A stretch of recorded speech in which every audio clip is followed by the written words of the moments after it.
Welcome to the Python Programming Tutorial Series for Climate Mathematics Theory and Applications, Chapter 4, Climate Matrices and Linear Algebra. In this section, we will discuss how to do multivariate linear regression using matrix notations. This section outlines examples 4.9 through 4.11 found in the book. Let's begin with example 4.9. This example shows a two-variable regression, namely y equals b0 plus b1 times x1 plus b2 times x2. Geometrically, this is an equation of a plane in a 3D space. Given 3 points, not on a straight line, a plane can be determined uniquely. This means specifying 3x1 coordinate values, 3x2 coordinate values, and 3y coordinate values, which can be done in the means of Python code. We have our 3x1 coordinate values, our 3x2 coordinate values, and our 3y coordinate values. Next, we are going to put them into a data frame in order to use them for our linear regression. We are going to name our full data frame df, and this is going to have an array of our arrays that we just set up. We have x1, x2, and y.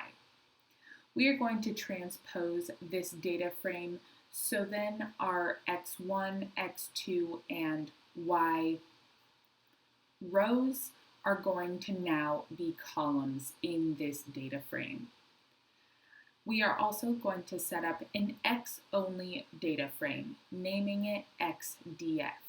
We have an array of our x1 and x2 arrays, and we are going to transpose it. This just means that both of these data frames are now in the proper format in order for us to proceed with linear regression. We are going to create our linear regression model using a linear regression function. We are going to name our linear regression model LM.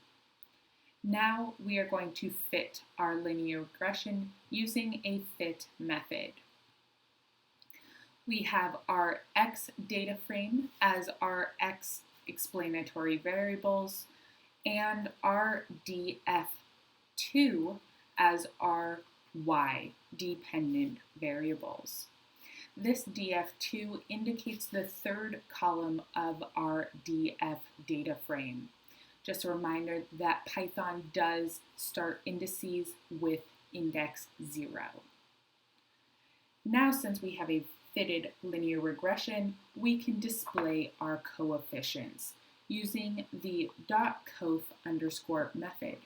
We do get coefficients from our linear regression model seen in Out42, approximately 1.67 for our B1 estimate and negative 1.33 for our B2 estimate. Now we can verify that the 3 points do in fact determine a plane. We are going to manufacture a B1 variable out of the list comprehension for I times 1.667 for I in x1. Next, we are going to manufacture a B2 estimate with j times 1.33 for j in x2. Then we are going to set up an empty array and name it difference. Now we are going to create a variable zip object, and we are going to zip together our B1 array and our B2 array for easier access. Now we are going to set up our for loop, accessing the zip object that we just created from our B1 and B2 arrays. And we are going to be appending to our difference array the values that are extracted from that zip object. B1 underscore I is going to be from the B1 array, and B2 underscore I is going to come from the B2 array that are dictated in this zip object. Once we print that difference array that we just created in our for loop, we do get an output that looks like out43. We have values approximately -1, 2, 1, which do correspond with our Y array that was originally set up. Now we are going to move on to example 4.10. This example will show that 4 arbitrarily specified points cannot all be on a plane. The fitted plane has the shortest distance squares, meaning the least squares, LS, or minimal mean square error, MMSE.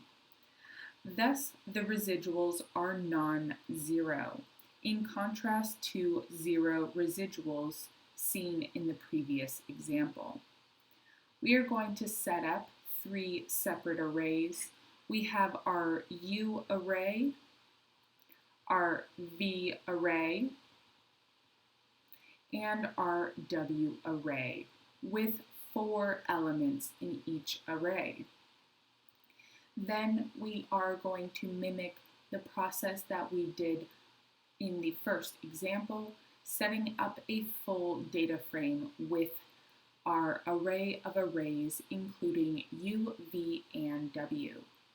Next, we're going to set up our X data frame, only including arrays U and V. Now we are going to set up our linear regression model.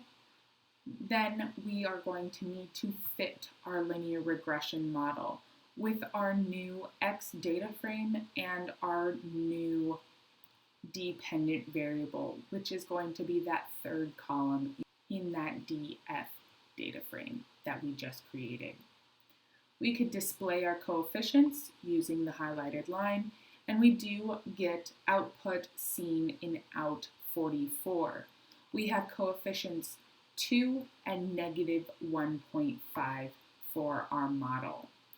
Our model's intercept could be found using that intercept underscore method, and we do get an intercept very close to 1 in our model.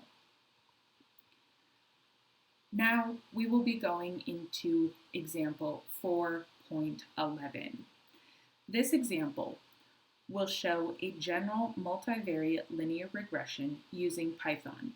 It has 3 independent variables, 1 dependent variable, and 10 data points. For Python specifically, the data is going to be generated by a random number generator. Again, Python requires that the data must be put into a data frame format so that the user can clearly specify which are independent variables and which are dependent variables. We are going to be creating a matrix and naming it DAT. We are going to access that NumPy package, accessing the mat function. In the highlighted text, we do have an array of arrays. We have 4 normally distributed random numbers in each column of our matrix.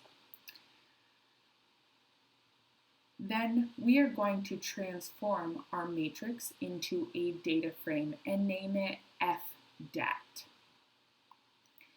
Now we are going to set up our linear regression and naming it LM. We are now going into fitting our linear regression model.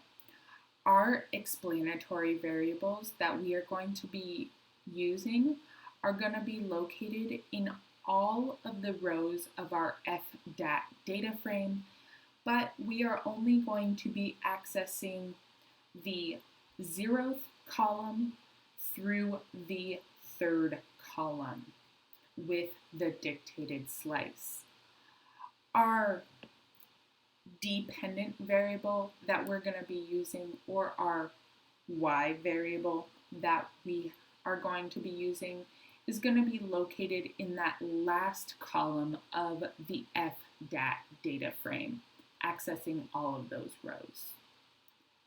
We can now print our coefficient using that .coef method. We do get out 46, an array of our coefficients. This is going to correspond with a B1, B2, and B3. We also can look at the intercept of our model, which is going to correspond with a B naught of our model, which namely has a value seen in the highlighted text. This concludes our section on multivariate linear regression. With that being said, this brings us to the conclusion of Chapter 4, Climate Matrices and Linear Algebra. Join us next time when we start Chapter 5, Energy Balance Models for Climate Science.